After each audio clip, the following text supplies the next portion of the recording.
Huwag ka nang lumuha, nandirito na kami. Ayusin natin ang problema. Kayang-kaya mo, kayang-kaya mo, kayang-kaya mo yan. Kayang-kaya mo, kayang-kaya mo, laban lang. Kayang-kaya mo yan. Kayang-kaya mo, kayang-kaya mo, kayang-kaya mo yan.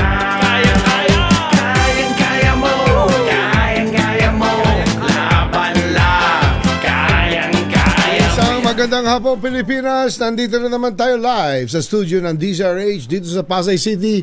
Ang programa tuwing Sabado alas 4 hanggang 5 ng hapon, Kaya Mo Yan, dito sa DZRH. Ako po si Chairman Ricky. At syempre, makakasama natin online ang ating mga kasama, si partner Cory Quirino at si partner Emer Gingon. Partner Cory, good afternoon. Ayan, magandang hapon po mga kababayan. Good afternoon, partner Ricky and partner Emmer. Yes, at nasaan ka banda ngayon? Andito ako sa Discovery Primea Hotel dahil may event.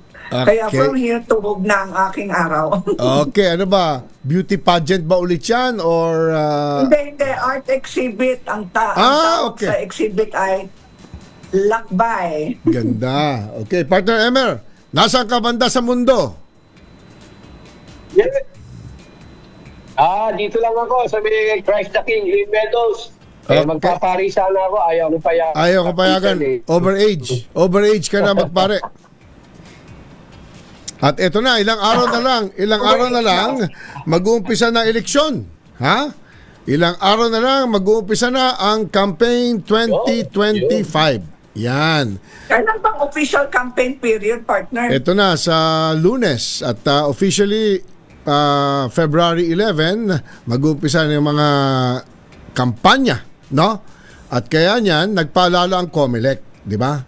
4 days bago mag-umpisa ang campaign 2025, hinimok ng Commission on Elections na huwag ibenta ang mga boto. Yun. Ha? Wag. At Sabi dapat niya, suportahan wag. ng candidates at wag ding suportahan ng mga kandidato na namimili ng boto. Yun. Sinabi ni COMELEC Chairman George Garcia na ang voters themselves pwedeng matigil ang vote buying at vote selling. Binanggit niya na ang lahat ng effort magiging useless kung ang tao ay patuloy magbenta ng kanilang boto at mga bumibili ng Pero boto. partner, Yes. partner, Go ahead. ano sinabi ng COMELEC? Ibenta ang boto. Huwag ibenta ang boto. Wag ibenta ang Ano boto. kaya kung tinanggap yung ayuda, yung tawag nila doon ayuda, di ba? Kung tinanggap nilang ayuda pero sumunod naman sila sa konsyensya nila at binota nila yung tamang para sa kanila. Iba yung ayuda. Iba yung ayuda sa benta ng boto. Ang ayuda. Wag lang gamitin ang ayuda pambili ng boto. Yun. Tanggapin ng ayuda. Yung ayuda, ginagawa na talaga ng gobyerno yan. Wag lang gawin yung ayuda bilang pagbili ng boto. Yun ang masama doon. Ayun. Malinaw. Malinaw. At dahil dyan, we join the country, DZRH kaya yan, na maging malinis, peaceful, at walang untoward incident sa magaganap na 2025 elections all the way to May 12. Siyempre, dasal natin yan na lahat ng sektor magpirma sa covenant of peaceful, truthful, and non-violent election. Diba? Kasama dyan ang wag ibenta ang boto at wag din bumili ng boto. Yun. Ayun. Yun ang importante. Ano yung babala nyo sa mga politiko na tatakbo, mga kandidatong tatakbo naman? Oo. Kasi itong mensahe ay para sa mga voters. Wag Ano ibenta. naman ang mensahe ng COMELEC para sa mga tatakbong kandidato? Wag bibili. Yan. Kasi yung taga-benta, yung voter. Ang taga-bili, yung kandidato. Di parehong mali. Di ba? So, anyway, importanteng panawagan yan. Kasi eto na naman, May 12 elections, mag-umpisa na in 4 days. Ngayong February 11. Yun, sa oras natin 4:12 ng hapon, meron din tayong mga balita mula sa Department of Agrarian Reform, kasamang Emer. Meron dalang inulunsad na naman ng DAR at ang Ministry of Agriculture, Fisheries and Agrarian Reform. Ito ay sa iba't ibang rehiyon na gawing moderno ang sektor ng agrikultura at isulong ang kanayunan sa Bangsamoro Autonomous Region or Muslim Mindanao, in Muslim Mindanao. BARM, yun. Tinalakay ito noong January 30 sa Central Office ng DAR na dinaluhan ng mga opisyal ng mga parehong ahensya. No? Kabilang sa binalangkas na binanggit ni Agrarian Reform OIC Undersecretary Joseph Angelo Martires na ang mga kabilang dito at binalangkas ang ilang mga proyekto na tatagdang ipatupad ng BARM. Kabilang ako muna, Emer. Number 1, pang-agraryong tulay para sa bagong bayanihan ng mga magsasaka, kung saan magtatayo ng mga tulay upang mapahusay ang kakayahang makipagkompetensya at mapabuti ang produktiba ng mga ARC. O yun. Number 2, Emer. Okay. Modern Agrarian Reform Communities Yan. Commodity Yan. Optimization Strategy Ba?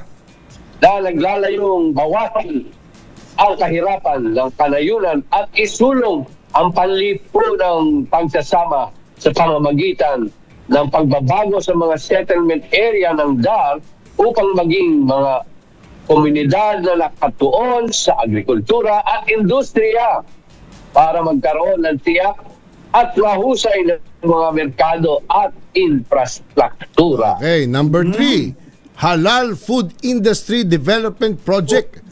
Ay naglalayong lumikha na mas masiglang industriya ng halal na pagkain sa Mindanao.